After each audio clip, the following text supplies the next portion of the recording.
Hello guys, welcome back to my YouTube channel. मैं doctor Rajesh Kumar Tiwari आज फिर उपस्थित हुआ हूँ एक नए टॉपिक के साथ। आज का हमारा टॉपिक है हाइड्रोजन स्पेक्ट्रा या हाइड्रोजन स्पेक्ट्रम, या फिर हम ये भी कह सकते हैं सिंगल इलेक्ट्रॉन वाले एटम का स्पेक्ट्रम। सिंगल इलेक्ट्रॉन वाले एटम का स्पेक्ट्रम का मीन्स क्या है? यहाँ पर हाइड्रोजन एटम के पास एक इलेक्ट्रॉन होता है, इसी तरीके से हीलियम प्लस आयन के पास भी एक इलेक्ट्रॉन होता है और लिथियम प्लस 2 आयन के पास भी एक इलेक्ट्रॉन होता है। तो इन सब का एक्सप्लेनेशन हम हाइड्रोजन स्पेक्ट्रम के कैटेगरी में दे सकते हैं। अगर हम स्पेक्ट्रम की बात करें तो हमें सबसे पहले बार्मर ने स्पेक्ट्रम के बारे में बता दिया था, लेकिन जब एटॉमिक थ्योरी आई तो एटॉमिक थ्योरी में जब बोहर मॉडल आया तो बोहर ने यहाँ पर एटॉमिक या हाइड्रोजन एटम या सिंगल इलेक्ट्रॉन वाले एटम का स्पेक्ट्रम का एक्सप्लेनेशन दिया। तो देखिए किस तरीके से। देखिए स्पेक्ट्रम का मतलब ये है रेडिएशन यानी एनर्जी इमिट करना। स्पेक्ट्रम का मतलब है रेडिएशन या एनर्जी इमिट करना। क्लियर है? तो देखिए सबसे पहले यहां पर देखिए ये एक न्यूक्लियस है जिसका चार्ज कितना है? Plus Z. कोई भी एटम हो सकता है जो कि मैंने अभी कैटेगरी में बताया है, हाइड्रोजन, हीलियम प्लस आयन या लिथियम प्लस 2 आयन। इस कैटेगरी के एटम्स हो सकते हैं जिनके पास सिंगल इलेक्ट्रॉन हो। तो यहां पर ये देखिए एक न्यूक्लियस है जिसका चार्ज कितना है? प्लस जेड ही है, और इलेक्ट्रॉन इस न्यूक्लियस के अराउंड क्या करते हैं? रिवॉल्व करते हैं। Electron rotate around the nucleus.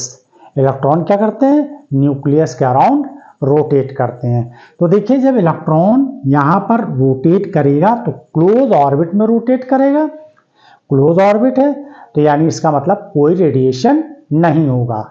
ये किस स्टेज में है? ग्राउंड स्टेज में है इलेक्ट्रॉन। क्लियर है?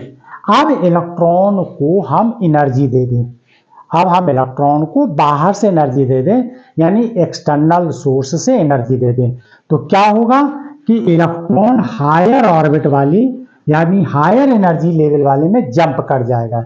यानी इलेक्ट्रॉन यहां से इस पर आके जंप कर जाएगा और ये जंप करने के बाद वापस अपने ही लोअर एनर्जी लेवल में आ जाएगा, यानी हायर से वापस अपने लोअर में आ जाएगा। तो जब ये वापस आएगा तब यहां पर ये रेडिएशन करेगा, तब यहां पर ये रेडिएशन करेगा। इस रेडिएशन से ही हमें क्या मिलेगा?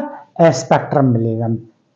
तो अगले वीडियो में हम स्पेक्ट्रम सीरीज के बारे में बात करेंगे। आज हम हाइड्रोजन एटम के स्पेक्ट्रम का फार्मूला निकालेंगे। यहाँ पर इलेक्ट्रॉन क्या होते हैं? ग्राउंड स्टेट में होते हैं। जब हम एक्सटर्नल सोर्स से इसको एनर्जी देते हैं तो ये हायर लेवल में जाते हैं। जब एक्सटर्नल सोर्स से एनर्जी देते हैं तो ये हायर लेवल पे जाते हैं और वहां से एनर्जी रेडिएट करते हुए अपने वापस लोअर लेवल यानी अपने ही लेवल में वापस आ जाते हैं। तो इस ड्यूरिंग में जो एनर्जी रेडिएंट होती है इसी से हमें क्या मिलता है? स्पेक्ट्रम मिलता है। क्लियर है? आप देखिए इसकी थ्योरी क्या है।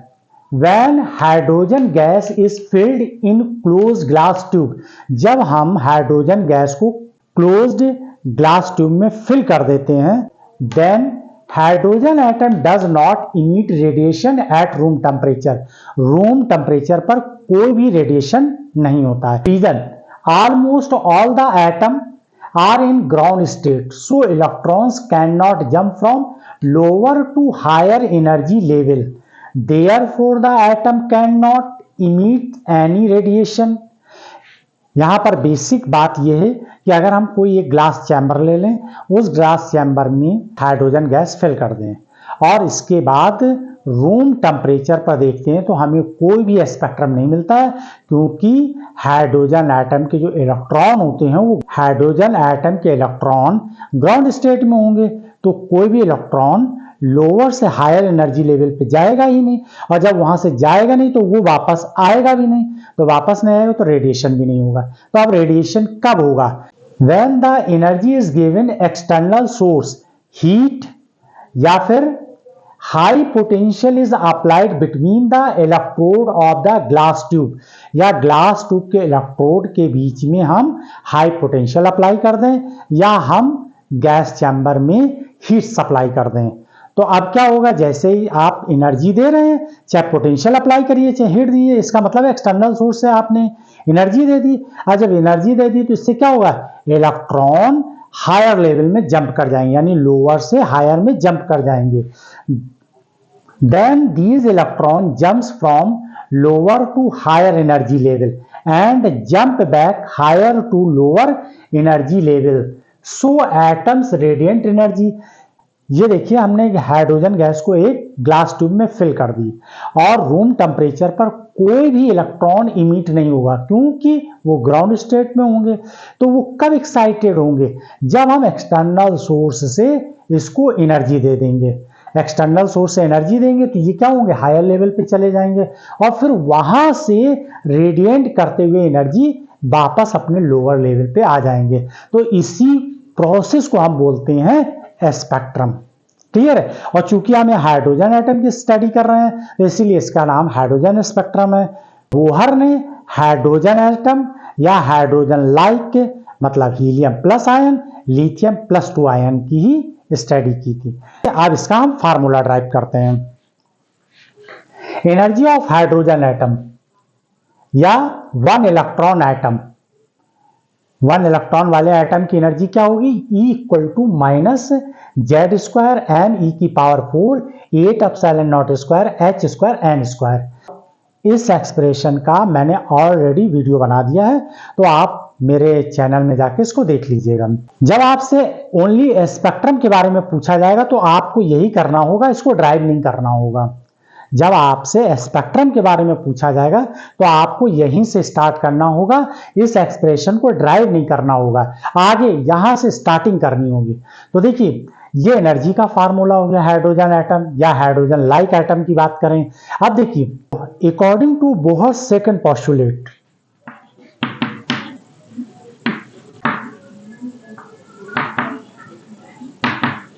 According to Bohr second postulate क्या होता है, H nu equal to E F minus E आई।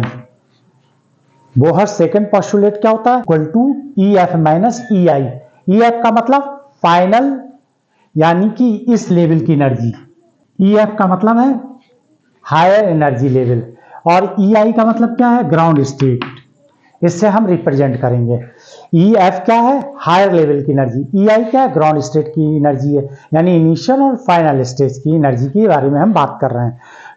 ये एच न्यू क्या है, रेडिएशन यानी एनर्जी तो है। ये एच न्यू क्या है, रेडिएशन है, क्योंकि इसमें फ्रीक्वेंसी है, फ्रीक्वेंसी है तो इसका मतलब रेडिएंट होगी एनर्जी। तो अब देखिए, ई एफ की वैल्यू क्या होगी, इस फार्मूले से पुट कर दीजिए। तो जब हम ये वैल्यू पुट यहां करेंगे फाइनल के लिए, तो देखिए फाइनल के लिए जब एनर्जी करेंगे तो फाइनल का फार्मूला आप यहां पर लिख लीजिए, दोनों फार्मूले लिख लिए, फाइनल और इनिशियल एनर्जी के फार्मूले लिख लिए। तो कैसे लिखेंगे, E F minus Z square M E 4 upon 8 epsilon not square H square और एन स्क्वायर, और यहां पर लिख देंगे एफ, यानी कि ये एनर्जी किस पर डिपेंड करती है, ऑर्बिट नंबर पर डिपेंड करती है। ये ऑर्बिट ही तो है, ऑर्बिट नंबर पर डिपेंड करती है। यहां की एनर्जी क्या होगी, जब एन आई हम ऑर्बिट ले लेंगे, यानी पहली ऑर्बिट ले लेंगे जिसको हम ई आई से रिप्रेजेंट कर रहे हैं, और यहां पर ई एफ लिखा हुआ एनर्जी यानी सेकेंड ऑर्बिट है। तो अब इनिशियल एनर्जी क्या होगी इसकी, यानी कि फर्स्ट ऑर्बिट की एनर्जी, तो यहां लिख दीजिए minus Z square M E की power 4 upon 8 epsilon not square H square and I square. अब ये दोनों, ये ई एफ और ई आई की वैल्यू इसमें पुट कर दीजिए। H nu equal to E F की वैल्यू ये पुट कर दीजिए, minus Z square M E की power 4 upon 8 epsilon not square H square N square, और ये एन एफ स्क्वायर हो जाएगा। ठीक है, इसी तरीके से यहाँ माइनस साइन लगाएंगे और ये माइनस माइनस प्लस हो जाएगा, और ये जेड स्क्वायर एम ई की power 4 upon 8 epsilon not square H square N I square. केवल दोनों में एन एफ और एन आई ही डिफरेंट है, बाकी सब कुछ वैल्यू सेम है, तो वो कॉमन निकाल लीजिए। अब ये टर्म पहले लिख लेंगे और ये बाद में कर देंगे। क्लियर है ना। तो Ni पॉजिटिव टर्म में आ जाएगा और NF कैसा आ जाएगा, नेगेटिव टर्म में आ जाएगा। तो इसको हम ऐसे लिख देंगे h न्यू इक्वल टू, यहां पर लिख दीजिए, पहले ये टर्म लिखेंगे तो जेड स्क्वायर एम ई की power 4 upon 8 epsilon not square H square, और ब्रैकेट में लिख दीजिए 1 upon N I square minus 1 upon N F square. ये आ जाएगा फार्मूला। क्लियर है यहाँ पर, यहाँ बात समझ में आ गई। और ये एच न्यू के इक्वल है। अब एच को यहाँ डिवाइड कर दीजिए, एच को इस जगह डिवाइड कर दीजिए। तो जब एच को यहाँ डिवाइड करेंगे तो बाकी तो सब कुछ सेम लिखा रहेगा, यहाँ एच स्क्वायर की जगह एच क्यूब हो जाएगा। तो न्यू इक्वल टू क्या हो जाएगा यहाँ पर, न्यू इक्वल टू यानी फ्रीक्वेंसी इक्वल टू हो जाएगा जेड स्क्वायर एम ई की power 4 upon 8 epsilon not square H cube. और ये ऐसे ब्रैकेट में जो लिखा है उसको ऐसे लिख दीजिए N I square minus N F square. Clear है। अब देखिए ये फ्रीक्वेंसी है, तो हम वेवलेंथ कैसे निकालेंगे, वेवलेंथ का फार्मूला क्या होता है। देखिए इसका काम खत्म हो गया तो इसको हम रब कर दे रहे हैं। अब यहां पर क्या करेंगे, हम वेव नंबर निकाल लेते हैं। वेव नंबर से ही हमें वेवलेंथ मिल जाएगी। देखिए ये वैल्यू आ गई है, न्यू फ्रीक्वेंसी आ गई है। अब फ्रीक्वेंसी से हम क्या करेंगे, वेवलेंथ या वेव नंबर निकाल लेंगे। वेव लेंथ इक्वल टू, देखिए nu upon C, nu upon C equal to क्या हो जाएगा, न्यू क्या है, फ्रीक्वेंसी, सी क्या है, स्पीड ऑफ लाइट है, स्पीड ऑफ लाइट है।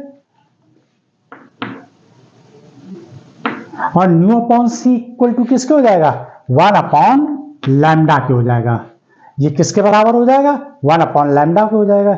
न्यू की वैल्यू क्या लिखी हुई, न्यू की वैल्यू ये पुट कर दीजिए। तो जब हम न्यू की वैल्यू यहां पुट करेंगे तो कितना आ जाएगा, यहां पर जेड स्क्वायर एम ई की power 4 upon 8 epsilon not square H cube, और सी भी आ जाएगा। देखिए यहां सी है तो यहां पर भी सी आ जाएगा। क्लियर है। और ब्रैकेट में जो लिखा है उसको लिख दीजिए। ब्रैकेट में क्या है, N I square minus 1 upon N F square, ये लिख दिया ब्रैकेट में। क्लियर है। अब इसको हम किससे रिप्रेजेंट करेंगे, वेव नंबर से। 1 अपॉन लैम्डा को क्या बोलते हैं, वेव नंबर।